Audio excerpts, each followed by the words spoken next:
Sir మీరు చెప్పండి, మీతో చర్చించడానికి నేతలందరూ కూడా వస్తున్న పరిస్థితి కనిపిస్తుంది, ఏం చెప్తారు మీరు? టికెట్ కన్నా ముఖ్యము నన్ను సంప్రదించలేదు. ఇప్పుడే కాదు ఆడ క్యాండిడేట్ ప్రచారం స్టార్ట్ చేసేసి మా మంత్రులందరూ కలిసి నాకు ఒక్కరోజు చెప్తారు అంటే నేను ఏదో అంటరాను లెక్క చూసిరు. నన్ను చూస్తే నేనే జొర్రినా ఇవన్నీ ప్రోగ్రాంలు చేసుకుంటూ వచ్చిన పిలిచిందా నన్ను మన వివేకన్నా పిలిచిండు. ఇంకా ఎవ్వరు కూడా నన్ను పలకరియన్నా పిలవలే. అవన్నీ జబర్దస్త్ పోయి ఇవన్నీ చేసి వచ్చిన అంటే వాళ్ళ పార్టీకి అభివృద్ధి చేసి వచ్చిన కదా. పోయి అన్ని ప్రోగ్రాంలు చేసి కంటెద్దాలు వంచి అవి వంచి ఇంటి తిరిగి నేను పాతగా చేసిన పనులన్నీ యాది వీళ్ళందరూ ఉన్నారు కదా. వీళ్ళంతా అక్కడ వాళ్ళే నాలుగు జూబ్లీస్ వాళ్ళే. వాళ్ళమ్మ 2 సార్లు కార్పొరేటర్, వాడ ఇంకో 2 సార్లు కార్పొరేటర్ ఉంది కల్పన యాదవ్. వీళ్ళందరూ మేము పనిచేసిన సస్తా బతికిన. ఈడీ కేసు పెట్టిరు నా మీద. ఎందుకోసం పెట్టిరు? మేము మేడంకు సపోర్ట్ చేసినామని. యంగ్ ఇండియా నేషనల్ హెరాల్డ్ దానిలో 4 సార్లు ఇచ్చి నాన్న టార్చర్ పెట్టి తిట్టిరాళ్ళు. ఇవన్నీ సేవలు అందించుకుంటే శ్రీ పేరంబత్తూరు దాకా వచ్చినాం.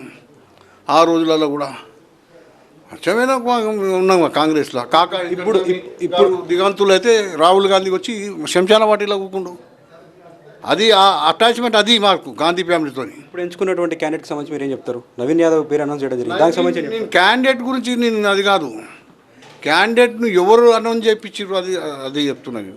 క్యాండిడేట్కు ఎవరికి ఇచ్చినా నేను నాకు పలకరియకుండా చేసినందుకు నేను ఉన్నా అని అంటే అవుట్ ఆఫ్ డేట్ కేసు కింద పడేస్తే నేను వచ్చి ఉన్నా బతికి ఉన్నా అని పోయినా సమయందా అట్లా తయారు చేసేస్తున్నారు. మీ కార్యకర్తలు అందరూ కూడా ఇక్కడ చేరుకుంటున్నారు మీకు సపోర్ట్గా. ఏం చెప్పదలుచుకున్నారు? అంతేగా మీరు పిలిచిరా, ఎవరు పిలిచిరా? మీరు పిలిచిరు. వీళ్ళు వచ్చి డిక్లేర్ అయినాక వీళ్ళు వచ్చి అన్న ఎవరు వాళ్ళ సీనియర్ నువ్వు రాని వీళ్ళందరూ బట్లాడితే నేను పోయినా. అది కూడా అక్కడ లోకల్ కార్పొరేటరు, లోకల్ డివిజన్ ప్రెసిడెంట్లు అందరూ వచ్చి నాకు ఆఫర్ చేసారు. అప్పటిదాకా నాకు నేను అనుకున్న పోనీ మనే.